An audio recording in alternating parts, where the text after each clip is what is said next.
अस्सलामुअलैकुम नाजरीन कराम, नई वीडियो में आपको खुश आमदीद कहते हैं। पाकिस्तानी सियासत में तेज़ी से तब्दीलियाँ वाक़ हो रही हैं। एक जानिब पेशावर हाई कोर्ट ने स्पीकर को मखसूस नशिस्तों पर अरकान से हलफ लेने से रोक दिया है, कल के लिए प्री एडमिशन नोटिस जारी किया है, जबकि दूसरी जानिब काजी फायज ईसा अपने ही बिछाए गए जाल में बुरी तरह फंस चुके हैं। काजी साहब को बड़ी आदत है कि वो लोगों के सामने, मीडिया के सामने बहुत ही इनकलाबी, आइन पसंद, जमहूरियत पसंद और बड़ा अच्छा बनने की कोशिश करते हैं, लेकिन उनका एक फ़ैसला भी ऐसा नहीं है जो तारीख़ के अंदर कभी ठहर सकेगा या जिसको अच्छे अल्फाज के साथ याद किया जाएगा। कोई अगर एक आधा उन्होंने फ़ैसला दिया भी है तो उसके बाद फौरी तौर पे उन्होंने अपने उसूलों पर ही समझौता कर लिया।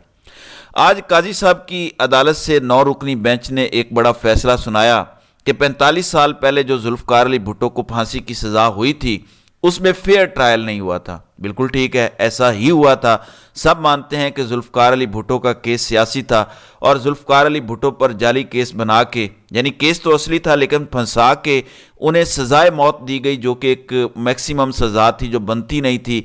एक इनडायरेक्ट कत्ल के अंदर जब आप पर मुलविस होने का इल्ज़ाम लगे, लेकिन क्योंकि उस वक़्त अमेरिका भी ख़िलाफ़ था, पाकिस्तान एटमी असासों पर काम कर रहा था और उस वक़्त एक डिक्टेटर भी पाकिस्तान पर काबिज़ था, तो ये सब कुछ किया गया। अदालतें उस वक़्त कंट्रोल्ड थी, लाहौर हाई कोर्ट से लेकर सुप्रीम कोर्ट तक सभी अदालतें कंट्रोल्ड थी, तो सारी अदालतें ठक ठक फैसले सुनाती गईं। बहरहाल 45 साल बाद अदालत ने हिस्ट्री दुरुस्त करने का फैसला किया। बिलावल भुट्टो भी आज सुप्रीम कोर्ट में मौजूद थे, बड़े जज्बाती हुए जब ये फैसला सुनाया गया। बिलावल भुट्टो की आंखों में आंसू थे कि आज मेरा नाना जो है वो सुरखरू हो गए हैं, उनको जो सज़ा दी गई वो गलत थी। बहरहाल फिर उन्होंने मीडिया से भी बात की। उन्होंने कहा कि अदालत ने तस्लीम किया है कि शहीद जुल्फ़कार अली भुट्टो को फेयर ट्रायल का मौका नहीं मिला।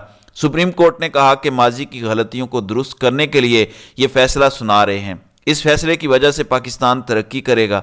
इस फैसले की वजह से पाकिस्तान के अवाम उम्मीद रखे बैठे थे। इस फैसले के बाद अवाम को इस इदारे से इंसाफ की उम्मीद होगी।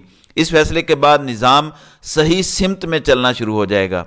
अच्छा, ये फैसला आ गया, काजी साहब को 45 साल पीछे नज़र आ गया कि 45 साल पहले अदालतों की जानिब से ज़्यादती की गई थी, अदालतें कॉम्प्रोमाइज़ थीं, अदालतें किसी के असर व रसूख में थीं, फेयर ट्रायल नहीं मिला था। अच्छी बात है, गलतियां दुरुस्त करनी चाहिए, अपनी मंजी तले डांग फेरनी चाहिए, लेकिन आज क्या हो रहा है? क्या काजी साहब की नज़दीक की नज़र इतनी कमज़ोर है? यानी 45 साल पहले तो नज़र आ गया कि भुट्टो को जो ट्रायल हुआ था वो ठीक नहीं हुआ था, जजेस ने गलत फैसला दिया था किसी के दबाव में आकर। साइफर वाला केस, क्या साइफर वाला जो केस है वो किसी के दबाव में है? तोशा खाना का फैसला किसी के दबाव में है? इद्दत में निकाह वाला फैसला क्या किसी के दबाव में है? जज हमायूं दिलावर ने जो भोंडा ट्रायल किया, क्या उसके अंदर हक़ दिफा दिया गया? अदालत में निकाह वाले केस में हक़ दिफा दिया गया, साइफर वाले केस में हक़ दिफा दिया गया। क्या फेयर ट्रायल हुआ? किसी अपोजिशन की जमात से पूछें कि क्या फेयर ट्रायल हुआ? किसी मुखालिफ एंकर से पूछें क्या फेयर ट्रायल हुआ? पूरी दुनिया चीख रही है कि क्या बकवास है मियाँ बीवी के मामलात, और निकाह जैसी मुकद्दस चीज़ को आपने मुतनाज़िया बना दिया। पूरी दुनिया ने देखा कि जज साहब ने 10 मिनट के अंदर चैट जीपीटी की स्पीड से भी तेज़ 30 सफ़हात का फैसला लिख कर दे दिया।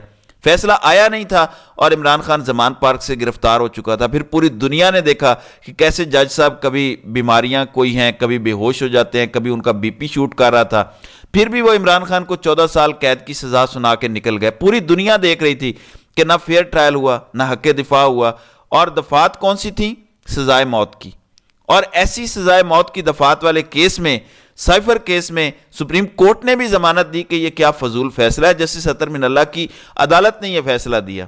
सरदार तारिक मसूद जो काजी साहब के चहेते हैं वो साथ थे, लेकिन उसके बावजूद इमरान खान को सजाएं हो गई। शाह महमूद कुरैशी को सजा मिली, 2 दफ़ा के वो वजीर खारजा हैं। एक्स प्राइम मिनिस्टर को सजा दी गई। पाकिस्तान के अंदर खवातीन कितनी हैं जो जेलों के अंदर हैं? 10-10 दफ़ा वो जेलों में जा चुकी हैं।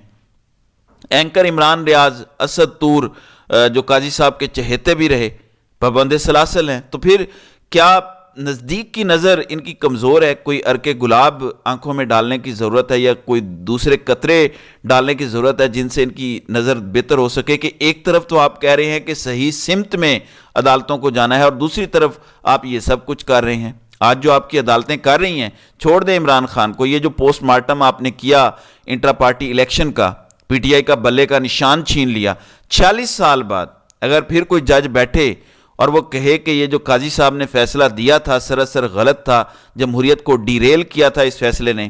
آج کی کیا خبر ہے جیو نیوز کی کہ حکومتی جماعتوں کی 2/3 میجورٹی قائم ہو گئی ہے پارلیمنٹ کے اندر، قومی اسمبلی کے اندر۔ وہ کیسے؟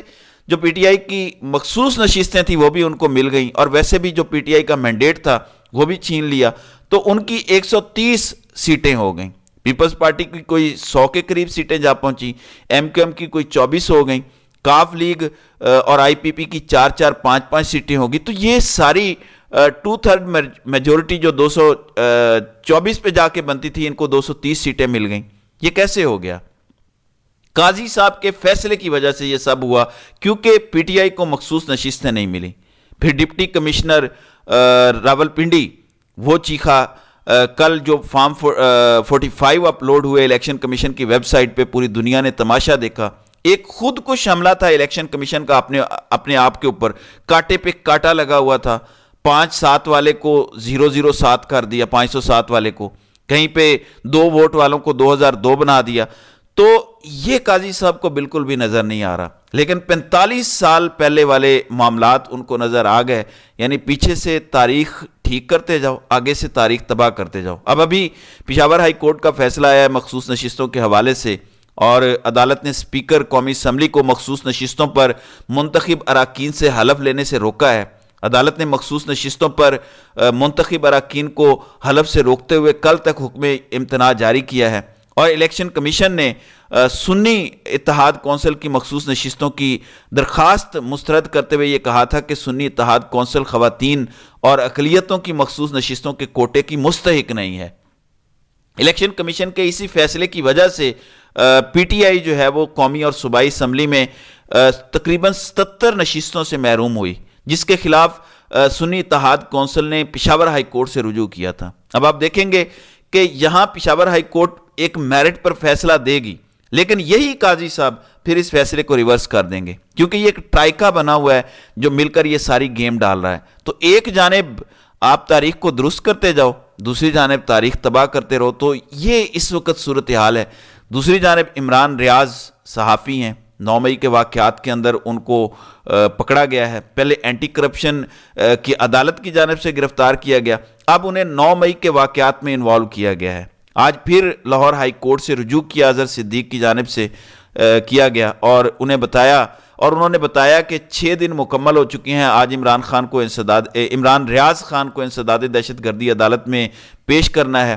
صرف گرفتار کر کے ریمانڈ کی قانون اجازت نہیں دیتا۔ آج درخواست گزار کی پیشی ہے، اگر عدالت پھر سے ریمانڈ دیتی ہے تو ہائی کورٹ آ سکتے ہیں۔ تو جسٹس شہرام سرور چودھری نے عمران ریاض کی درخواست پر سماعت کی۔ انسداد دہشت گردی عدالت نے جسمانی ریمانڈ قانون کے برعکس دیا۔ پولیس نے سیاسی بنیادوں پر عمران ریاض کا نام درج کیا۔ عمران ریاض کسی سیاسی جماعت کے رکن نہیں، وہ صحافی ہیں۔ 14 مارچ 2023 کو عمران ریاض خان نجی چینل کی کوریج کے لیے زمان پارک گئے۔ عمران ریاض کا پروگرام، اس دن کا پروگرام اور مختلف ویڈیوز کا ریکارڈ موجود ہے۔ انسداد دہشت گردی کے عدالت کے جج نے شواہد کا جائزہ لیے بغیر جسمانی ریمانڈ دیا۔ انسداد دہشت گردی عدالت کی جانب سے جسمانی ریمانڈ کا اقدام کالعدم قرار دیا جائے۔ تو یہ استدعا کی گئی تھی، اور لاہور ہائی کورٹ نے کہا ہے کہ اگر آج پھر عدالت ان کو ریلیف نہیں دیتی تو آپ لاہور ہائی کورٹ سے رجوع کر سکتے ہیں۔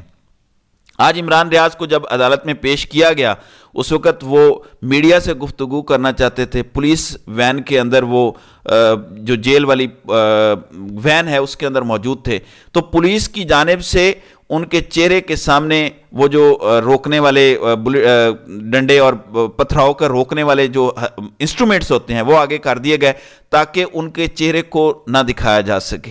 تو اس طریقے سے یہ لوگ اس وقت جو ہے وہ جمہوریت کا مذاق اڑا رہے ہیں اور اس طرح سے پاکستانی صحافت کو بین کرنے کی کوشش کی جا رہی ہے ایک مخصوص حالات پیدا کر کے۔ تو یہ اب تک کی اپڈیٹس ہیں۔ اب کل پشاور ہائی کورٹ مخصوص نشستوں کے حوالے سے فیصلہ دے سکتی ہے۔ اب اس فیصلے کا رد عمل کیا ہوگا، انشاءاللہ اس پر آگے جا کر بات کریں گے۔ تو ناظرین اکرام، آپ کی اس ویڈیو کے حوالے سے کیا رائے ہے؟ آپ اپنی رائے کا اظہار کامنٹ سیکشن میں ضرور کیجیے گا۔